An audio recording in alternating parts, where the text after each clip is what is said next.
one beer and you're intoxicated, you're drunk, you're feeling great, whatever the case might be. As you continue on, if you pursue that, you need more and more alcohol in order to get those same effects. That's material sense pleasure. That's how it works. It doesn't matter if it's booze, if it's food, if it's clothes, whatever it might be. You continually need more and more in order to satiate the desires. And so when these material desires are indulged in without limit, soon the mind begins to scream for the fulfillment of these desires until life becomes a mere exercise in placating the senses. I mean, think of someone who's addicted to drugs. Eventually they need more and more of the drug, and if it's a particularly hard drug, unfortunately, we see this in our world. That person is pursuing the fulfillment of that desire simply to maintain a base level. The drug isn't even making them happy anymore. They just need it in order to not feel miserable. I mean, for most of us, it's not that extreme, but if we're placating the senses, we're on the same spectrum as that drug addict. That life is a life lived in vain.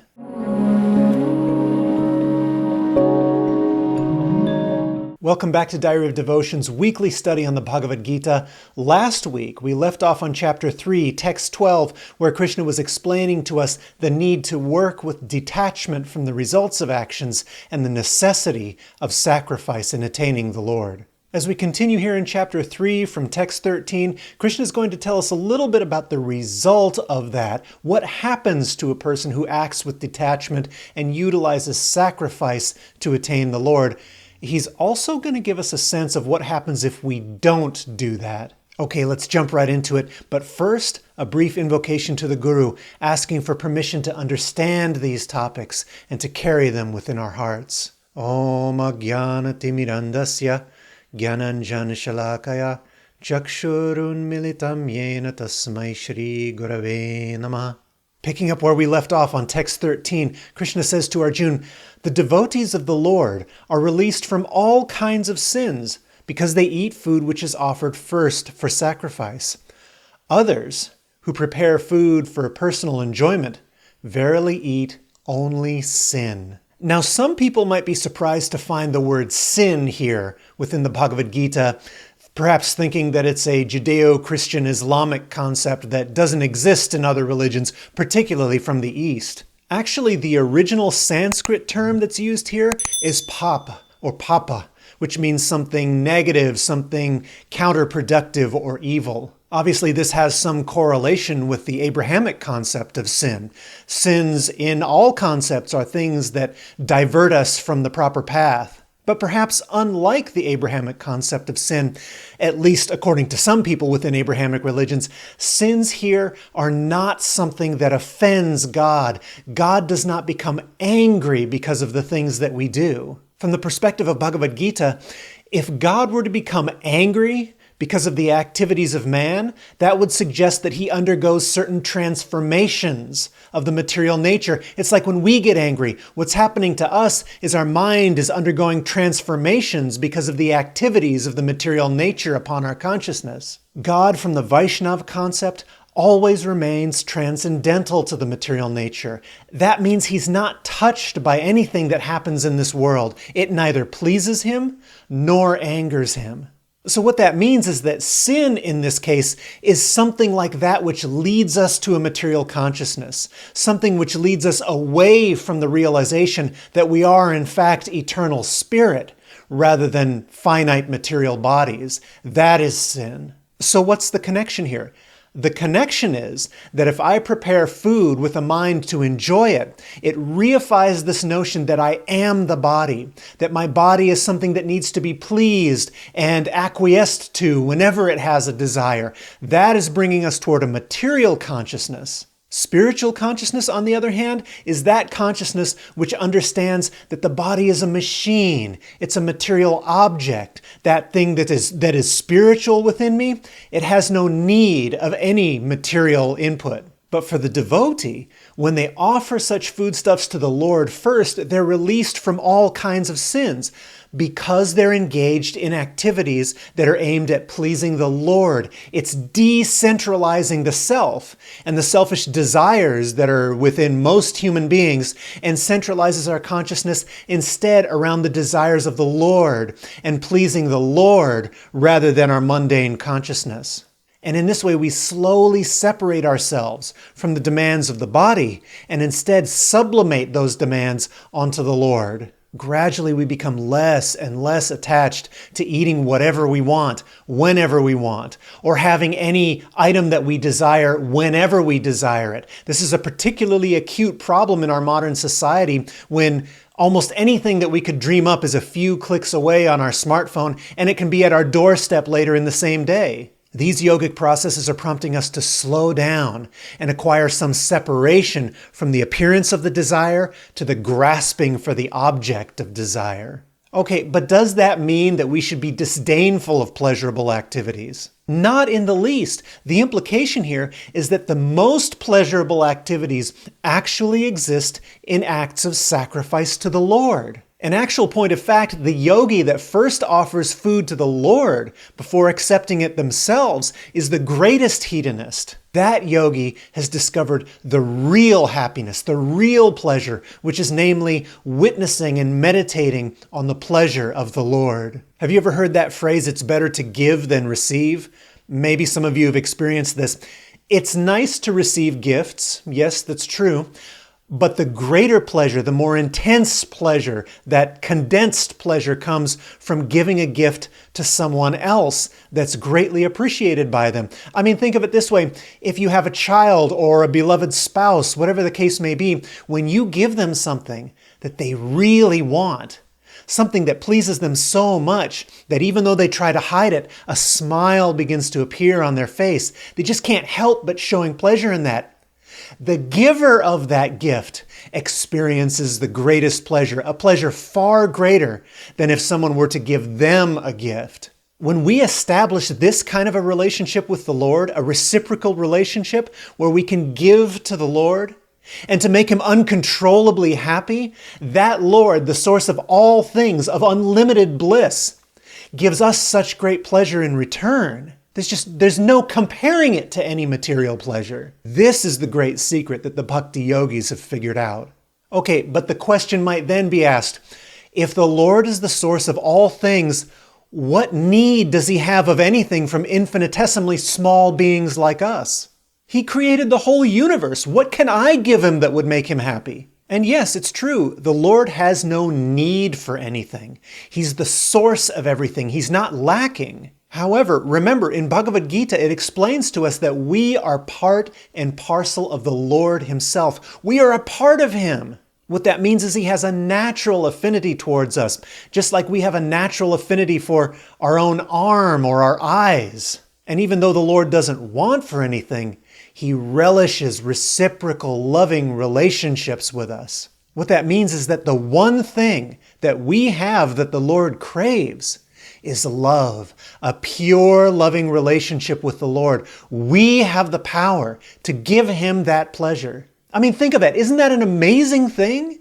Tiny beings like us have the ability to make the Lord of everything happy? What a remarkable thing to behold. We are, in matter of fact, remarkable beings. Okay, Krishna is continuing in text 14. He says, all living bodies subsist on food grains, which are produced from rains. Rains are produced from performance of yajna, or sacrifice, and yajna is born of prescribed duties. That means activities lay at the heart of all subsistence. And remember what prescribed duties are. Prescribed duties are those things which in the Vedas we are enjoined to do as a matter of course, as a matter of duty to ourselves and to the beings around us. That means caring for the body, caring for people who are under our protection, doing right by our community and our planet.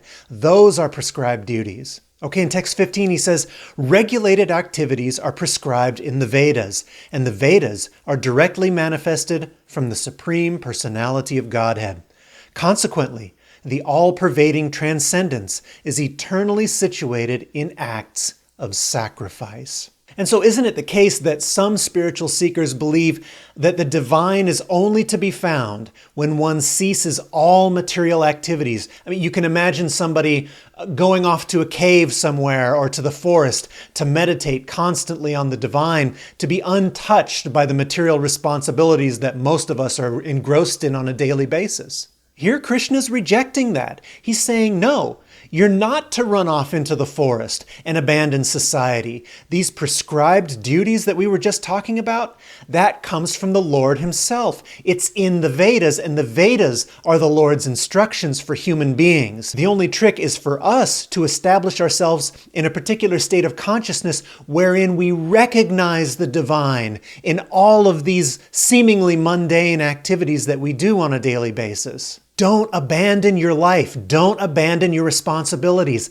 That doesn't solve the problem. What solves the problems of material existence, which are namely birth, death, disease, and old age, is going into a kind of consciousness that recognizes the beloved Lord in everything around us. There is nothing that is wholly apart from the Lord. There is no bifurcation. There is no duality between material and spiritual. In the proper situated consciousness, everything is the Lord. And so if we know that everything is the Lord, what is there to run away from?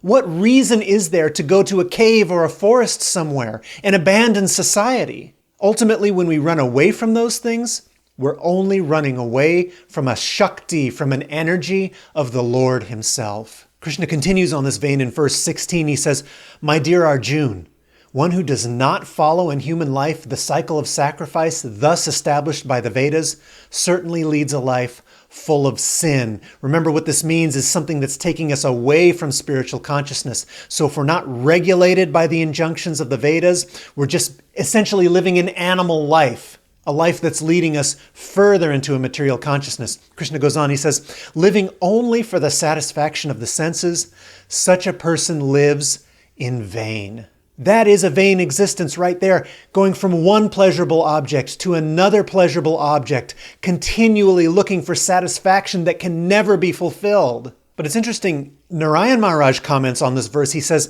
it was the Lord who established the cycle of karma that's described here in Bhagavad Gita just to fulfill the desires of the souls inhabiting the material world. Thus, for those souls who are inclined to have their desires fulfilled, which, let's be honest, is most of us, including myself, the Lord gives a means to do so, namely sacrifice. We're in this world, we want to find pleasurable things, and the Lord says acts of sacrifice will get you what you want. Even if we don't take this in an esoteric way, we can plainly see that sacrificing today, let's say, for example, I decided to save my money for an object that I wanted that I couldn't afford presently. I'm saving my money, I'm sacrificing, spending that on something today for something that I could get in the future. That is an act of sacrifice, and that act of sacrifice ultimately will bring me what I desire. Okay, so that's the regulated lifestyle. That's what happens when we go about living a regulated life according to the Vedas. It's not exactly aiming for the divine, but if we're going to be in a material consciousness, at least we should live with some regulation so that we can eventually attain a spiritual consciousness. Right, but what happens to somebody who has no regard for regulation and just lives according to the whims of the senses? Well, soon that unregulated person requires more and more of those things to please themselves. You know what it's like. In the beginning, let's say when you first start drinking, one beer and you're intoxicated, you're drunk, you're feeling great, whatever the case might be. As you continue on, if you pursue that, you need more and more alcohol in order to get those same effects. That's material sense pleasure. That's how it works. It doesn't matter if it's booze, if it's food, if it's clothes, whatever it might be. You continually need more and more in order to satiate the desires. And so when these material desires are indulged in without limit, soon the mind begins to scream for the fulfillment of these desires until life becomes a mere exercise in placating the senses. I mean, think of someone who's addicted to drugs. Eventually they need more and more of the drug, and if it's a particularly hard drug, Unfortunately, we see this in our world.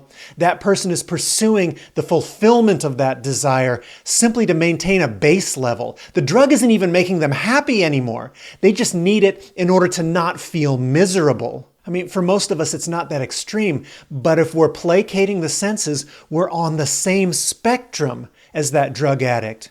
That life is a life lived in vain. But what happens to that person who transcends not only unlimited, unregulated sense pleasures, but also regulated sense pleasures?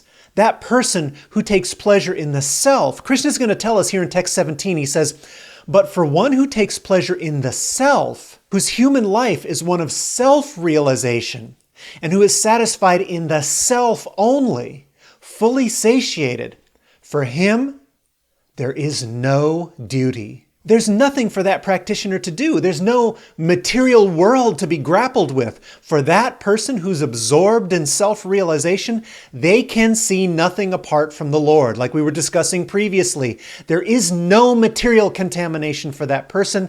It's all spiritually situated. Okay, that's a very high place to be, but what about the rest of us? Those of us who are just starting out? Actually, for the practitioner who attains even a little expertise in yoga, the satisfaction that comes from within can be realized. Maybe not completely, maybe not all the time, but we get glimpses of it. We get tastes of it that can let us know that this self-satisfaction is real. It's not a pipe dream. It's not something that we're reaching for that we're never going to attain. It's the actual constitutional position of the self as it is. This is our birthright. It's our natural state. And to get a little glimpse of that, that is something that the practitioner can never turn away from again when it was realized. So how do we get to that state? Maybe we've gotten a little taste. We know that that's the place we want to exist in, but it's difficult. In this material world, the mind is constantly diverted towards sense pleasure and other things that are having to do with the temporary world. At this stage, we may practice yoga in order to settle the agitated mind. That's why most people come to yoga in the first place. They're experiencing some suffering. They're experiencing some kind of thing in the material world that's making them realize this is not the state that I want to be in. So they're not experiencing the pleasure of the self at this point.